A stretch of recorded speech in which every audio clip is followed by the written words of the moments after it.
explain to us your forecast for next year.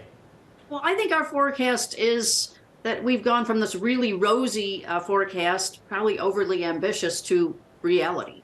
Look, for a bigger picture, we don't anticipate overall car sales in the U.S. to go up all that much, maybe 200,000 units next year. So yet we still anticipate that the EV market will increase. We think it'll maybe be around 10% of the total market. It was like 8% this year. But, you know, it's an overall market that's kind of stabilizing, too. The other thing is, you know, we're going to have to start really trying to sell EVs, not just expect people to order them.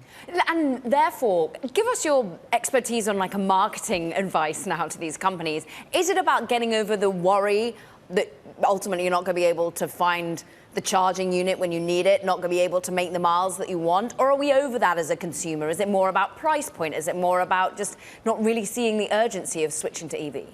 We are not over any of that. You know, we still do not have, the U.S. is a lot bigger than some of the smaller European nations, and so we do not have this expansive EV charging infrastructure. It's growing, and it's stronger in certain places than it is others. So that still is a huge concern, and that has to be overcome if we're going to have massive EV adoption. Price is an issue, although we are seeing some very nice incentives on EVs, so that then there will be more discounting. About a year ago, they were $10,000. The average was $10,000 more than it is now. So we will see more price competition, and we will see less expensive EVs coming into the market. So that should help too. But we're now going to the mainstream buyer, and that's going to take more education, more hand-holding to convince people to buy EVs.